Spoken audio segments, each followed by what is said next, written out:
us is wearing Realtree and one of us is wearing Mossy Oak, so we might be fighting by the end of the Well, but actually, it's a little better than it was last week when someone has a beer sponsorship. Oh yeah, and they don't wear the right beer sponsorship hat into the studio that we chastised you for last week.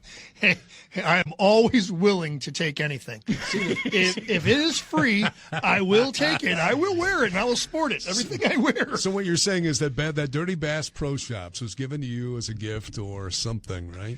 No, Dirty Bass Pro Shop hat was given to me because I walked in and I needed a hat, and it was the first thing at $5.99. Right at the front of the store. You know what? Yeah. Funny you say that. One of my favorite hats is a Bass Pro Shops hat. Okay. That I was at with my father-in-law, and he said, "Oh, this is a good deal." I grabbed it. I'm almost worn that sucker out. Yes. Don't knock the Bass Pro Shops hat. They're a real tree wrong guy. with finding something that works for you, especially if it's $6 or $8 or it's on the clearance rack. Or I have a tendency though to take hats, and I'll go and then it'll be like every end cap at Cabela's or Bass Pro Shops or somewhere like that. They always have certain hats, whether it be for a Browning or for Mossy Oak or Realtree or something like that. So I'll put a hat on in those little square mirrors, 12 by 12. I thought, hey, okay, I'm going to take this. And then I walk to the next corner piece. Hey, I like this hat. And then I set my hat down. So somebody's going to probably go there and say, this hat was sitting in the $5.99 bin. They go, well, Wagner was here again. Yeah. It's a used model. He took the $29.99 model and put it in the $5.99 bin. Speaking of hats, right? As a guy, when you go out and your wife or your girlfriend, significant other is trying on stuff for a wedding, whatever it is, right? There's some rules to this where, number one, at least for me, it's a loaded question when they say, what do you think, right? You look nice. There's no response to this. And then when you say that, you look nice, and she comes back and she's looking in the mirror and she goes, no, I don't. Like a fat cow. I look like I'm fat. It's like, then why did you bring me along, right? Right. What I'm getting to with this is that if I'm in, Cabela's or if I'm in Bass Pro Shop or I'm in, Marshall's looking for a discount, and I'm by that mirror and I'm trying on my hat, my wife's looking at me like, it's just a hat. Put it on. No, it's not just a hat. It's how many times have you bought a hat and you thought, man, this looked good, and you get home, day or two, maybe a week, you put it on, and you're like, this thing sucks. Yeah. Why did I buy this, right? Yeah. And then they say, well, you have a closet full of hats. Well, I do. I probably have, 14, 15 hats. Yeah. You probably have twice as many as I do. Yeah. And the sad part about hats is really you could have, 30, you have 100 like Josh once did, but only 2 or 3 of them are your favorite hats. You've got a prime rotation of them. Yeah. I mean, I went and hit the sticks with some friends this week, and I have 3 different hats that, different courses I've been at, I bought, and I didn't wear any of them. I have a hat that I bought from Florida when I was down there that I love, and I wore that hat. Yeah, you just got to find the right one. Sometimes it's the occasion. And then your significant other goes, well, then get rid of the golf hats because you don't wear them. No. Yes. I'm not getting rid of that. No, exactly right. Exactly right. Funny. Hey, I got to ask you a question, Wag, since you're here today. We've had such a fun week with the Brewers. When you watch an atmosphere like, and I don't know if you made any games this week at AmFam, but does it bring back memories to you as a player? Because, when you were the Pirates, they're pretty damn good. Yeah. I think exciting moments do. Like I see like a Jackson Churio. Yeah. He's going to be he's going to be a superstar for years to come. I get excited about that. But baseball, I've learned to lower the excitement, lower the blood pressure, lower whatever the situation is. I get excited about things that don't need to excite me, but the baseball game in general, I like to watch it and see what happens. If a guy's covering first base, he doesn't do that. A guy makes an error, a bad run, a bad pitch. What was he thinking? I kind of go as a coach, manager type of thing, and you look at it through a different lens than the rest of us do. Yeah. Now I do. But when I was a player, hell, I didn't care what happened. As long as we won, I was just jumping up and down and, doing stuff like that. But now I look at it differently and try not to get too excited. on the highs and too low on the lows. Man, when I was waiting for first pitch of game one, I was filling in for Drew and KB because with an early start, they went to the stadium. And I said on the air, I had a pit in my stomach. I mean, I was nervous. And I was like, I shouldn't be nervous. Right, Yeah. right. I shouldn't be nervous, but I was nervous. Are you that way? I think we've kind of been conditioned as Brewers fans, though, that the last few years have not been great come the playoffs. So I think that adds to the nervousness of it that we're kind of tarnished over the past couple years of, like, what was it, like 9 of 9 playoff games they've lost now? It was like 1 of 10 before they got the win the other night. So. Yeah.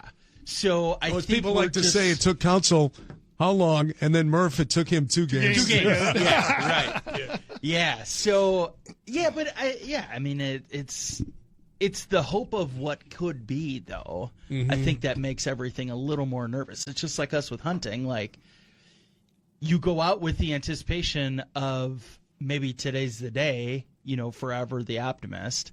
Yeah. And what if it does come together today, kind of a thing. So I think we feel that way for the postseason. So maybe a bad parallel would be like when I look at the 162-game schedule, I look at it as me shooting in the backyard. And I know this isn't really a fair analogy, but boom, boom, it's just the 162 games that Major League Baseball players play in 186 days. You go through it. Now the playoffs is when I'm in the stand, and it's about 5:35, 5:40, and I'm hearing cracking going in the background. And now I got to get ready. I think that's how I would put it. That's a good point, because you maybe you're tarnished a little bit because of failures in the past, but it doesn't matter. You were excited for the game to start. Yeah. And I think I take the regular season, see what happens up and down, because you can always make up for it. And now everything, man. Let me ask you this. Now, once your career wound down and you transcended into hunting and fishing, I think you've shared the story, too, that one of the things when you were playing ball you missed because, was it your brother and your father, that they were out doing hunting and sharing stories and doing that thing, and you're like, you can't because you're a professional athlete. Were there things that you did as a professional athlete that have brought that discipline, that mental toughness, whatever cliche we want to use?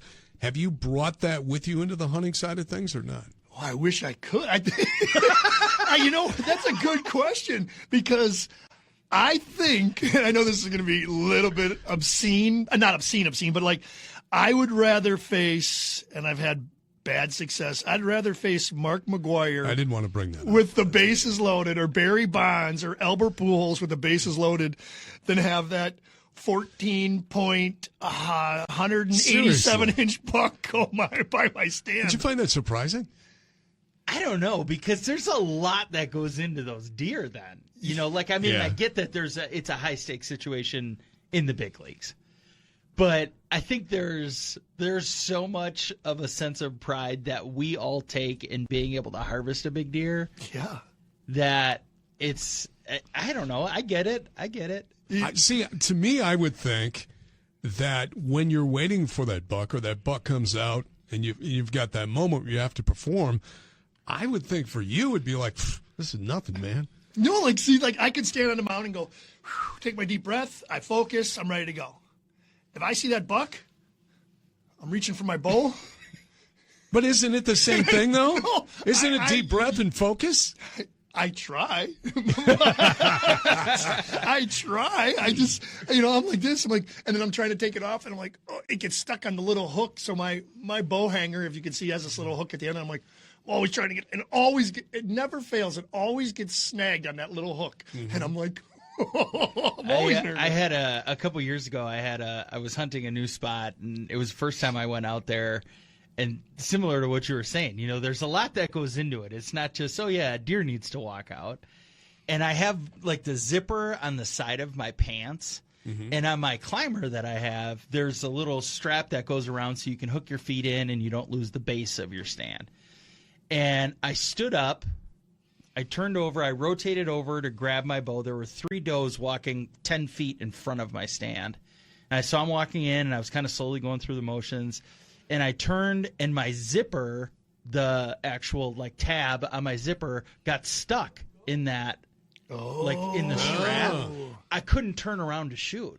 So I just sat there and watched them because I couldn't get it unhooked without making a bunch of noise. So he was like Pete Alonso the other night that tripped over the bat trying to run to first base, right? Yeah, so you never know. I mean, there's a lot that goes into it, and on the mound, you're like, I'm still really surprised grab the ball by that. Yeah. Because I would think, and maybe it's because a large part of your life, and it still is baseball. Yeah. It's become second nature to you, and hunting is not something that you've devoted your entire life to. Right. You know what I mean? Right. Yeah, no, it never thought of it that way, but when you just asked me, that's how, I would, 40,000 people yelling at me, different. I don't care. But if I go play in those, like those celebrity golf tournaments and stuff, and they line up, I got like 7 people on each side of me. I'm scared. Oh, yeah, I cannot tee off. I'm like, please, you guys have got to move because I'm gonna shank one right at your head. I can't do that. Stand behind the tee box. Exactly. Stand behind. Don't go up to the front of me because I've hit too many people that way. But I'd rather have 40,000 people yelling at me. So, are you going to post the photo or the video that you showed us before the show today? I will. Yeah. Okay. So I was thinking about this and describe and tell the story real quick. Yeah. So on the way in, I was driving through the Parkway, which I think it's not really any secret that we live in an area that we talked about deer that have walked through here quite a bit. Where the megaplex is. The megaplex is. Every morning I'm greeted by about a half dozen turkeys out here. Yes. Yeah. They've been very present lately. Yeah, there's a lot of them. Well, I haven't seen any of the bucks that have been around here not this year. Not in here in the back of where the towers are, no. And I was driving through, and I actually saw a lady that was parked into oncoming traffic, so she was facing me. But the first thing that I noticed was like a telescopic lens on her camera. I'm like, oh, maybe there's finally a buck out there. So I stop, and I look over, and sure enough, there was a buck standing there, or sitting kind of bedded down. And it gets up and it starts kind of walking towards us, and it kind of reroutes because it wanted to come right exactly where we were parked. And all of a sudden I hear this noise. It sounds like Santa Claus is walking through the woods. I'm thinking, what is going on with this deer? So it gets out and we finally see it. It stands up and we can actually get a look at the antlers. And it's like a ribbon or like a bow with bells on it, like somebody would hang on their front door for decorations, was strung up in the antlers. So as he's walking across, every time he takes a step, you can hear the jingle bells going through the street. So there's no way this guy's hiding from anybody because it just automatically draws attention. When you showed me the video, I'm trying to think about, no one's putting out Christmas decorations now. At least I don't think so. You know what? I just had a flashback when I was a kid. We had a neighbor that put bells and different things in their garden. They had a massive garden. And the idea was it would alert them that there were deer, there were whatever in there. So I'm wondering if someone was doing the same thing. Maybe. It's the middle of the night, and the deer gets in there, and he's rutting around, and he snags that bell. The two of us have seen this video. It's amazing. It's amazing. So where are you going to post this so we can I'll probably post it on the Instagram, and I'll tag 97.3 The Game in it. And, okay. It's cool, though, because big deer, by the way. Great deer. It's nice just to see them so close. And, I've been seeing a lot of does, but to finally start seeing some of the bucks was pretty cool. It's early Saturday morning. We're hanging out with you, getting ready for the hunt. Some people still going back in. It was funny. My wife and I went for a walk the other day, and it was, 4:30, 5 o'clock, maybe. You could hear bang, bang, bang, bang. And there is, where we live in the Lake Mills area, there's a couple of state parks out there. And one of them, and I said, well, and one of them surrounded by kind of farms and stuff. And she said to me, somebody target practice? I go, no, you know what they're doing? They were duck hunting. Duck hunting, yeah. Been out yet? Yeah. Have you? Yeah. Success rate high? Yeah. Good for you. Listen to this guy. He's just like, I had this Drake Woody comes flying right at me, circles around, comes right down in me. I'm underneath the stump. I'm like, right at me. Beautiful. I can see the colors. I'm like, this is the one that I want mounted. I come up, boom, hit him. He comes flopping right down from me to you away, 6-7 feet away. Foop. I'm like, sweet. I don't have to go in the water, nothing. Right here, right here. Come to Papa. Yes. I leave them there. We finish the hunt a little bit. I pick up we had a lot of blue wings, a lot of green wings, a lot of teals, some woodies. And I go over there. I'm like, yeah, because I'm thinking about this is the one I want to get mounted. Now I'm trying to think. I've never had a duck mounted. And, people tell me that, inland fish are X dollars per inch, this. I'm like, how much is a duck? I got driftwood. How am I going to put this together? Beautiful. I look over at him. He's beautiful. I mean, all the colors glistening.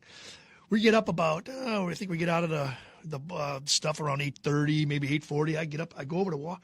That son of a bitch takes off. Runs. The duck does? The duck runs like a pheasant. I'm like, no, and I didn't have my gun because I don't know why. I was just going to grab him. Right. Gone. However much time later. Probably at least 35, 40 minutes. So you stunned him. That's all you did. I must have just winged him, come down, boom. And, because I always talk about guys that, you shoot a duck, it hits the water, and you pond swat it just to put it out of its misery. Right. This guy hits, but he must have knocked him out. Yeah, he took a little nap. And then as soon as he saw me ready to grab him, and he jumps up and scares me. And there's burrs and thorns there, those nice green vines that have thorns like every half an inch. And I jerked back because it startled me. You realize this is a story of your life. Wow. You're right there. Right there. Yes. Right there on the precipice of history. And the duck ran away. And everyone's like, I go, shoot him. Somebody shoot him. Gone. And I don't know where the heck I'll duck. Just make sure you get it. Hey, buddy. Yeah. Oh, that's what would have been funnier is if you would have picked the duck up and then it woke up. Yeah. Could you imagine that tussle put between it in the two your of little you bird guys? pouch and it's fluttering around in there. What's in my pocket? Wow. What's in my That's pocket? why you should go to your animals or go to your birds and you get them the pheasants or whatever and you just wring their neck if you have to, put them out of their misery. And I just thought, when it hit, I was like, okay, I kind of laughed. Yeah. I did get out earlier this week and I went to a spot that Wags and I have talked about. Very, very heavily marshland. Mm-hmm. I'm not a marshland guy. No. As much sign and trails everywhere as I saw, there's nowhere you can't hang a stand in there. So you're like brushing yourself in, or you're trying to find somewhere where you can set up off of the trail. Okay. And so really my hunt this week was 3.5 miles of me carrying my stand and my pack on my back, walking through chest-high marsh grass. Terrible. So it was not fun. Nope. And I ended up just leaving early because I'm like, I don't want to do this, and I don't want to ruin this for anybody else. I'm gonna just get out of here. I'm gonna go. You got some good exercise. I did. Yeah, exactly. I didn't roll an ankle. I didn't do anything. Yeah, that's good. Because with that, you never know. I mean, it might be 2 feet down one time and 4 feet down the next time, and then you're up to your eyeballs in marsh grass. So, have either one of you had one of those or built one of those like a flat bottom boat or a John boat, and then you've built it in like a floating duck blind? No, I always think it'd be cool to make one of those. Yeah. You know what? And remember, I don't know if you guys ever did this, but when you were in high school and you made a float for prom. You'd all get together, yes. Somebody's barn or shed. Yeah. It's the same kind of thing, Wags isn't it? barn. Yeah, Wags barn, that's what it was. Yeah. Because he had the beer, that's why. But it's the same kind of thing, right? I always think this is so cool, where it's all camouflaged and that type of stuff. But then what happens with it is somebody goes, you know what, this is a pretty good boat. Maybe I should use this like in July. And then I have those panels they put on the side to convert it. I'm like, but it looks stupid in July, because it's all camouflaged up and everything else. But I don't know. I see a lot of them boats coming down. Those reeds, I don't know how you zip tie them or those, whatever you put them on, how you strap them down. But I see a lot of duck hunters now going back and forth. And it's amazing how that marshy grass, however they'll fold it or even leave it up, it pretty much stays on there. I would think it would just blow right off. Yeah. But it's pretty sturdy. But no, I've never seen it and I've never done it. Yeah. I think maybe I've watched too many episodes of Duck Dynasty. Yeah, and do maybe. So now let me ask you about that, which just popped into my head about duck calls. Now, we've talked at length about turkey calls and how it really is a true art to do that. Does the same thing apply for duck hunting and duck calls? Because, listen, that's where the duck commander guys made all their money. It's from those things, right? Yeah, and I don't really know because I guess now I have to learn more about it because, for the longest time I wasn't much into bird.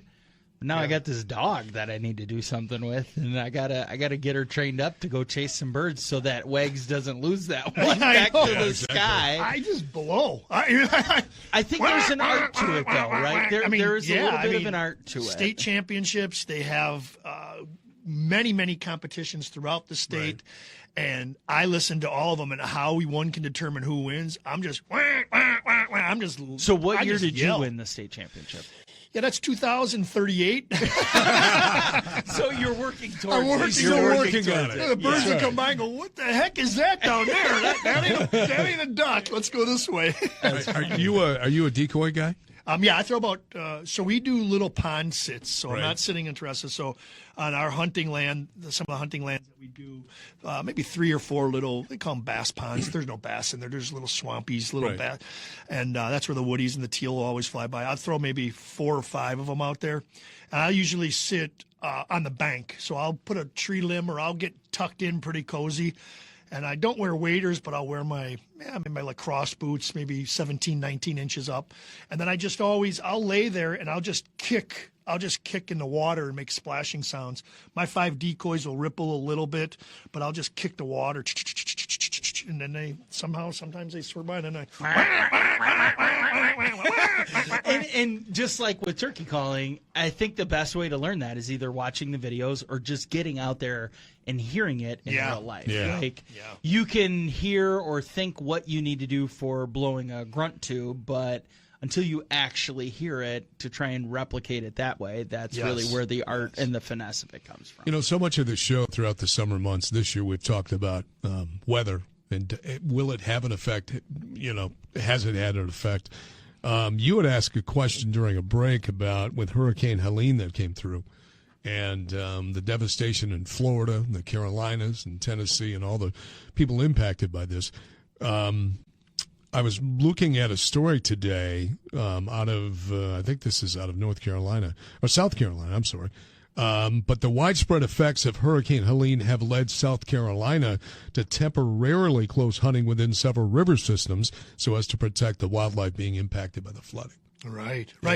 And we were talking about it, everyone says, well, this was just the waterways, the rivers, the banks, and the streams, but the animals go to that for water. And then I looked up a number from just that one South Carolina area, over 100,000 whitetails harvested last year, which was an increase of over 10% in years past. So maybe they're trying to introduce that whitetail hunting. Obviously, it's a great place. A lot of guys go to the Carolinas to golf, be on the shore, the Myrtle Beach areas and stuff like that. But maybe there is, wildlife does get affected by it. You see dogs, unfortunately, floating, being houseless and losing their families, and guys rescuing animals and pets and stuff like that. So it has to affect the wildlife. Yeah, I think you just brought up the dogs, and I think one of the saddest stories that I saw from the hurricanes was that there's a bridge in Lure Lake, I think it's in the Carolinas somewhere, and it's a very, very popular place where people will take their dog collars after they've lost them, and that whole bridge washed away. Oh, no. And so there's images of this bridge that prior to it had hundreds or thousands of these dog collars with tags on it, and it's all gone. Yeah. And, people say, well, it's all these dogs that were able to help guide the other ones across the Rainbow Bridge. It's like, Jesus, it's like not at all what I need to see. Especially when you're my dog this year. Exactly. Yeah. So I found an interesting story about this that from Georgia Outdoor News that says case studies suggest, as deer hunters would concur, the whitetail is hard to kill, even in very, very tough and challenging environments like 155-mile-an-hour winds.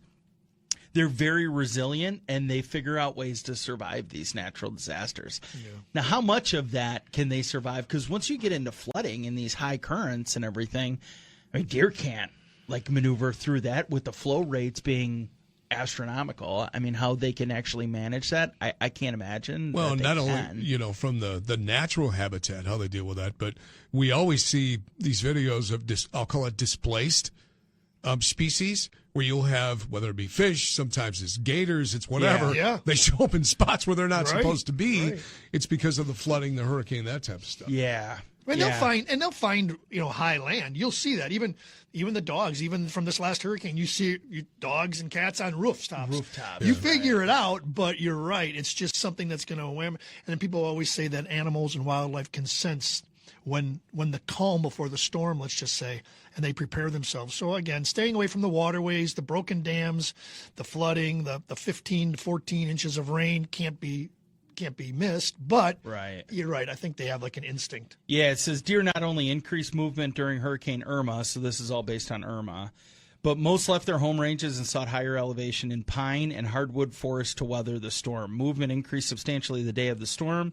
There was a depression during the night, and during the event and afterwards, movement returned to normal. No mortality was attributed to Hurricane Irma. Wow. Which that's kind of amazing, actually. And speaking with my relatives in Florida, they've, and one of the reasons why they recommended us not to come down, there's 4 more that are churning right now that are coming in. Yeah, and my father-in-law has lived down there for years. And where they live, they're kind of like in the center of town. And I know you are familiar in this area, but Safety Harbor, a suburb of Tampa, it's about 25 minutes outside. You've got Safety Harbor, you've got Palm Harbor, you've got Destin, all kind of there. Yep. The Phillies have their training camp there. The Blue Jays, spring training is down in that area too. But for the first time, he said that one got close. And they have, where Safety Harbor is, they have this long pier. It goes way out into the bay. And you go out there and you can see manatees. You can see all this stuff, just beautiful wildlife. It's gone. Wow. Completely wiped out from the harbor. It's just crazy. It's terrible. Well, and that's the thing, too, is that, so many of us, not so many of us, but if you're lucky enough, some people own properties down there. Right. And my wife and I are like, because of family, we're like hot and cold. We almost took the leap a couple of years ago. And I said to her the other night, watching this stuff and talking to her family, I'm like, how would you like to have a property down there right now? Yeah. You're trying to manage it. You just worry about it. Yeah. And that type of thing. So, so you mentioned that there's a 5-day closure in South Carolina. Yeah. So we all love hunting, right? We all love hunting, fishing, all of those things. How much do people love hunting that right after that article saying South Carolina closed their deer season for 5 days, the next 3 of them are forums saying, Helene has ruined my hunting season. Man, I waited 9 months for this. Yeah. I want a refund. Somebody give me my money back. Get my license fees back then? That's funny. It's very funny. I mean, trying to make light of a bad situation, there's no doubt about that. So, yeah. All right, let's take a break. We'll come back on the other side.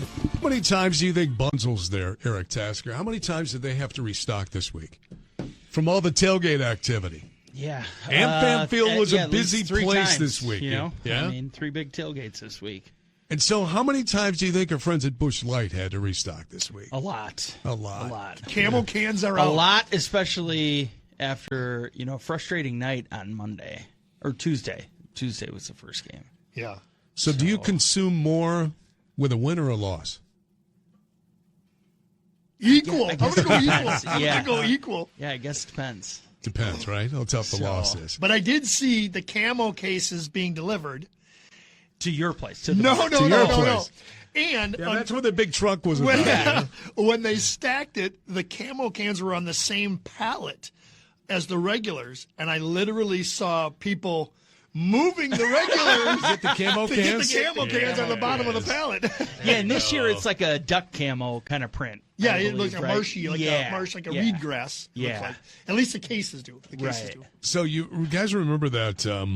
What was it? Seagram's commercial? No, Crown Royal, where they had the picture of some magazines and stuff back in the day when people read magazines, and it was a broken bottle, and it said, how to make a man cry. That was their whole thing, right?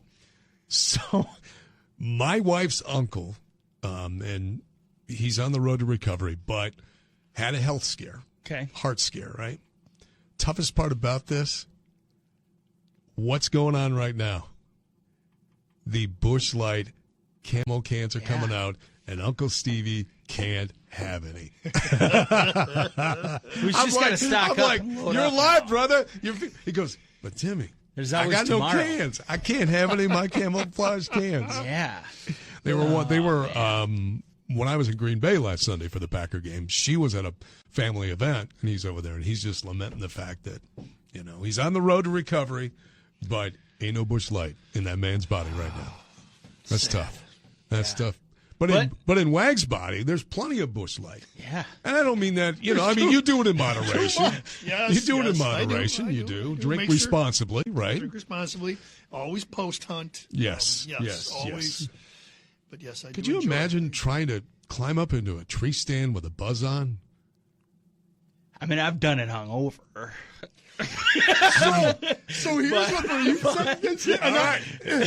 I just teed it up. Here we go. So I get up in the stand the other day, and I don't chew tobacco anymore. So I'm a little bit of a Zyn guy, and usually Zyn is a 3 milligrams. Yeah. And they didn't have any. They only had 6s. Usually I'm like just a oneer. I threw this 6, and I didn't know. I actually this is like Happy the little Place white Hemp, pouches, and I took 2 of them. I got up into that stand. I had 2 6s in my mouth. And my head, I spit it out within like 5 minutes, and I texted someone. I said, if you don't hear from me I'm not shooting, I'm not doing anything for 2 hours. I am going to be locking myself into this stand because I can't climb down this ladder. Normally you lock, sometimes there's locks on the outside. You actually locked yourself in from the inside. I put my arms underneath it. I just locked it. That was a killer. But man. It's the same thing with our friends at Happy Place Hemp. Yeah. And they have the seltzer. Okay. Oh, right. Oh, yes. And my favorite bartender in Lake Mills at the Fishbowl, I gave him some. And he said to me, I saw him the week later, and he goes, yeah, let's talk about that. I said, what's up with it? He goes, no, it was great, but I shouldn't have drank it here at work. Oh, man. So the rest of it I sampled at home. Yeah. And I'm like, I get funny. it. Do it responsibly. Yep. Do it responsibly. But we bring up Busch Light, we bring up Bunzel's because they're great partners on the show, aren't they? Yeah. Yeah, and Bunzel's, as Wag said, it's October. So there's a new meat deal. And for October, it's 2 boneless pork chops, 2 homemade beer and onion brats, a whole or cut up chicken, pound of ground chuck, and 2 chicken patties. So just another great option for you to go out and stock up. And I'm wondering if the brats are because it's Oktoberfest. Yeah. And what are the brats again? Beer and onion brats. Thank God. I thought it was going to be like a pumpkin infused brat or something like that, right? No. Everybody like a little pumpkin latte. Pumpkin pie brats. Pumpkin pie Yes. brats. They're actually dessert brats. So. A dessert brat. No, I'm just kidding. No, I'm good at that. So thanks to Bunzel's and thanks to the Busch Light folks for their sponsorship of Wags when he's here each and every week. And the camouflage cans, it's a short-term promotion, right? It goes to, end in November? Yeah, so the release was supposed to be September 30th, and that's kind of when it started. You see the trickle in on the shelves. But yeah, just October, November. And then Busch Light will move into the NASCAR series coming in December. But October, November, hunting season up here in the north will be Busch Light camo cans, and it should be a good event. Yeah. Exactly. That's great. I mean, but it's exciting because now that we have turned the page into October, everybody's like, when's the cold front coming? When's the moon coming? When is this? When is that? When is this? And so I'm going to just throw a date out. I know we've kind of talked about this in the past, and we can touch on it again now, but I'm not sure if I believe the moon phase thing. I want to so badly, and I feel like it does actually do something for deer movement. It's easier for them to see at night. There's more visibility. It's just, surroundings and all of that. So I'm just going to throw these dates out there that the next cold front that we have coming in, October 16th, we're going to be like mid-30s for a low overnight. Perfect. October 17th is the full moon. Oh. So we're getting a combo effect of weather and moon cycles that I think I'm taking that Wednesday, Thursday off to Yeah. because it's been a very unusually warm early season for us this year until this week when we finally had a little bit of a cold snap. But now we're getting into some of those weather patterns where we can really start to think about it and really get excited about what's happening with that. And coupling the temperature drop and the moon phase, I think that could be a great week for people thinking about getting out or who haven't yet that want to get out and try and see some good activity. No, I agree. That last Tuesday was a nice temperature drop. Yeah. A lot of deer movement that night I was out. That's the night I experimented with the sixes. That's not a good idea, but you were trying to stay warm. Yeah, that's right. Yeah.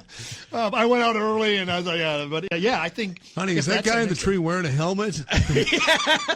Why does he have a helmet on? What's dinging? The seatbelt. He's got his seatbelt light on. Mommy, is that man sleeping? But the 15th and 16th, that's when it's coming. I think you're right. A mixture of two colliding.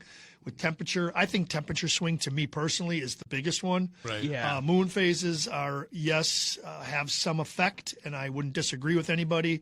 I believe temperature, and my own thing has always been, whether you spray yourself down with a scent-free spray or whatever you do, you're not going to hide. I always believe there's two simple things, cold weather and the wind. You sit downwind, you'll be all right, and if you sit in the cold, you'll be definitely fine. Yeah. Yeah, it's and I try to be very conscious about that. Okay, so I think about this every year, and I swear to God, I write it down.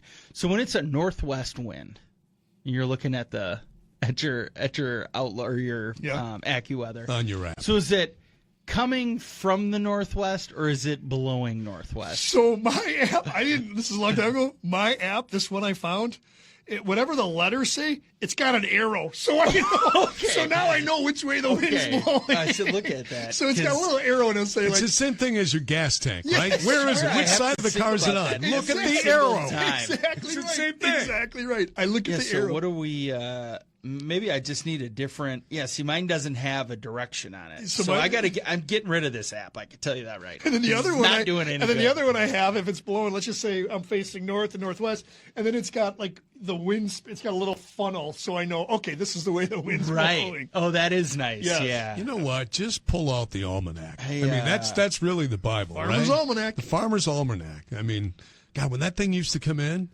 I mean, it was like, and yet, especially with your grandparents, they would say, well, the Farmer's Almanac says. Yeah. And that yeah. one was, if I remember right, the moon phases and stuff like that. Were in there. That was really heavily in there, wasn't it? About weather patterns and that kind of And stuff. I remember that because when he doesn't have a clue what that is. You have no clue what we're talking A about, Farmer's right? Almanac? Yeah. Yeah, my mom used to reference it when I was growing up. And every page would have that date. Let's just say it says October 7th or October 9th. You'd see the moon, the crescent. You'd see the moon. Yes. It'd show you everything. It would show you everything. Two things that generation will never appreciate as much as we did. That, and the other thing was when the Christmas catalog came. I mean, we would fight over that thing. Yes, we Yes. would.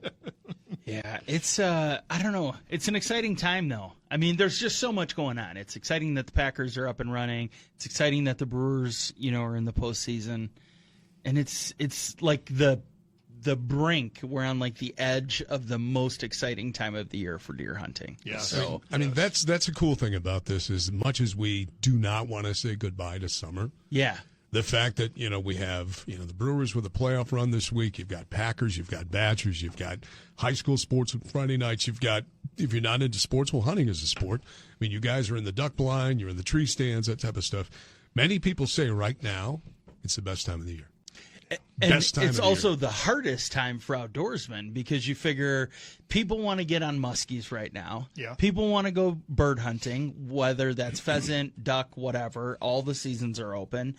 And it's starting to be really, really exciting deer hunting time. So how do you pick? I mean, I guess it's all based off of temperature. And if it's in the 60s, you're going duck hunting, or maybe you're going muskie fishing. If it's colder and you get a cold snap, then you're sitting in a tree stand. And if I see rain coming in, that's when we duck hunt. So I'll rain. If it says Yeah. it's going to be raining 5, 6, 7, 8, 9 in the morning, I'll sit on the water bank, try to shoot ducks, and if it says it's going to clear up and the temperature's going to drop, go sit in the stand. I mean, you can play it all, and then I also do like it with Packers and Badger games because I know a lot of people. I can listen to it, but a lot of people will go in and watch it. Yeah. So I try to get out there. We always say get out there early. I've always used this theory with the Packers. So every Packers Sunday, I'll get out there right before. I won't go down there first thing, but I'll wait till everybody leaves for the Packer game. I don't know. I think it's just one of those things in my head where I always thought people are moving around in the woods. They're going to move deer around, and I'm going to be the guy that's There's gonna more sit road traffic, people getting to places. And if I want to get out of my stand, instead of getting out at noon when the game starts, I'll get out at 1:30. Yeah.